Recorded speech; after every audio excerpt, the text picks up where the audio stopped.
जय बाबा की भक्तों। वेलकम टू माय चैनल बाबा त्रिलोक भारती रेवली धाम।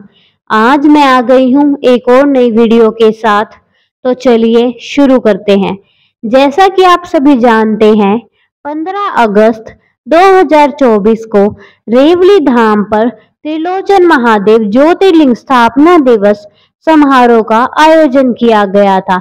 इस अवसर पर बहुत से भक्तजन रेवली धाम पर आए। आज मैं आपको ऐसे भक्तों से मिलवाना चाहूंगी जिनका संकट मात्र एक बार बाबा जी के चरणों में माथा टेकने से कट गया।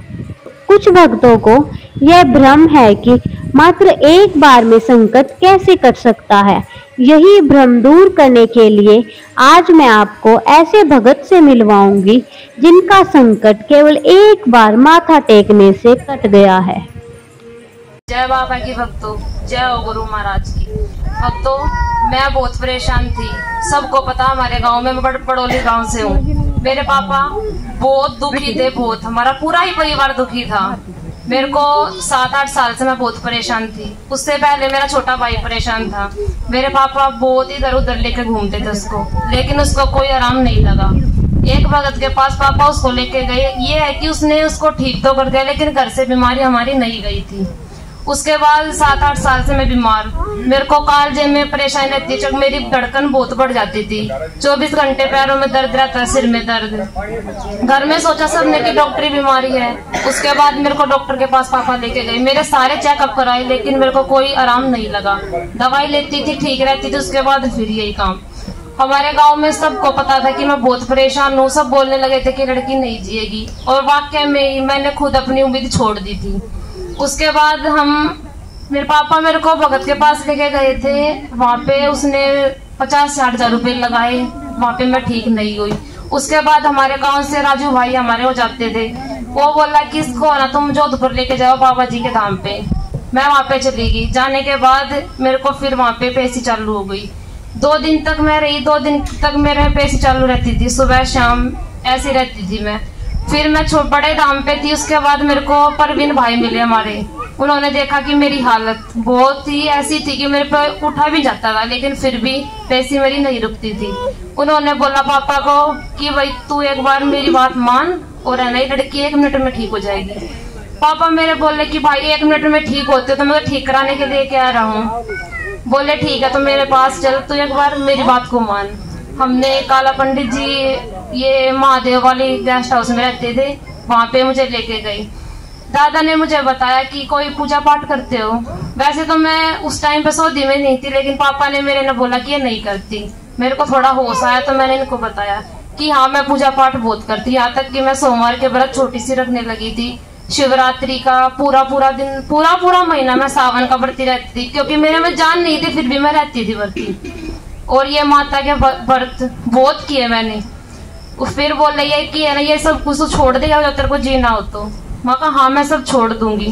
बोले तो ठीक है, आज से ही इस सब को छोड़ के एक सिर्फ बाबा जी को मान। इनकी बात मैंने मानी, लेकिन फिर भी दिमाग में कहीं ना कहीं थोड़ा सा शक था कि ऐसे कोई ठीक थोड़ी होता है। मैंने इनकी थोड़ी सी बात मानी और छोटे धाम पे शाम के टाइम चली गई। जाने के बाद दादा ने जैसे मेरे को बताया, मैंने वैसे ही बाबा जी के सामने माथा टेका, अर्जी लगाई। तुरंत 1 सेकंड में मैं बिल्कुल ठीक हो गई।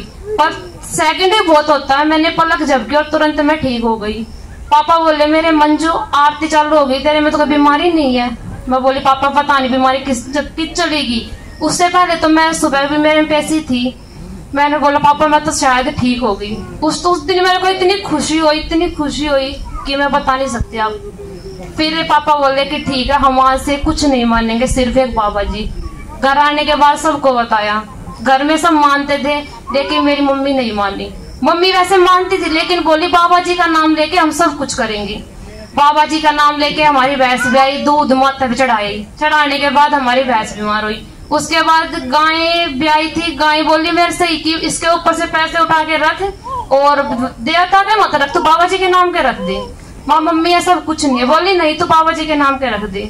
रखे, फिर वो गाय बीमार। उसके बाद पापा मेरे खेत में काम करते हैं। पापा बोझ रख रहे थे गोभी के, ऊपर से मेरे पापा गिरे। गिरने के बाद छोटा भाई है मेरा, वो बचा तुरंत बाइक से आगे आने से। उसके बाद फिर मेरा बड़ा भाई, उसको एक्सीडेंट हुआ। सुबह के टाइम घर से निकल रहा है, मेरे खुद मन में आई कि आज शायद ऐसा न हो कि ये जाए और घर पे ये आए खबर कि इसको चोट लगी। तुरंत 5 ही मिनट में घर फोन आ गया। भाई को मेरे को ये है कि नाक की इसकी हड्डी टूट गई थी, ऑपरेशन डॉक्टर ने दोबारा किया इसका। एक बार इसको टाके लगने के बाद फिर दोबारा ऑपरेशन हुआ इसका। मेरा भाई बिल्कुल ये कंडीशन ऐसी थी कि नहीं जीने की हालत में नहीं था, लेकिन बाबा जी की दया से ये बिल्कुल ठीक है। उसके बाद फिर मैंने घर में सबको बताया, मम्मी को ही बताया, मम्मी ये कुछ नहीं है, पूजा पाठ जितनी पूजा पाठ करोगे ये इधर उधर की उतने ज्यादा बीमार होगे। सबको छोड़ो, बाबा जी पे जाओ, बाबा जी को ही मानो। बड़ी पूर्णमासी की बात है, ये 2 दिन पहले मेरे भाई को चोट लगी थी, इसकी भी खुद टिकट बुक करा रखी थी बाबा जी जाने की। मेरा मन नहीं था कि है ना कैसे जाऊं इसको छोड़ के, फिर भी बाबा जी पे तो मेरे को जरूर जाना था। मैंने बोला मम्मी आज से सब कुछ छोड़ते हो तो मैं बाबा जी पे जाऊंगी, वरना देखो मैं भी नहीं जाती, क्योंकि मरना तो है ही तुम्हारे साथ। मैं ठीक रहूंगी, फायदा क्या, फिर घर में सब बीमार रहेंगी। मम्मी बोली ठीक है। उसी दिन से मेरे पूरे परिवार ने हर चीज को छोड़ के एक सिर्फ बाबा जी को ही मानते हैं और बाबा जी की ही हम पूजा पाठ करते हैं। मैं उस दिन से बिल्कुल ठीक हूँ, मेरा पूरा परिवार स्वस्थ है। मेरे पापा इतने खुश है कि मैं ठीक हो गई। शायद कोई लड़का होता तो नहीं भी मानते, लड़की थी इसलिए मेरे पापा मान गए, क्योंकि शादी करनी थी इसलिए। जय बाबा की, जय गुरु महाराज।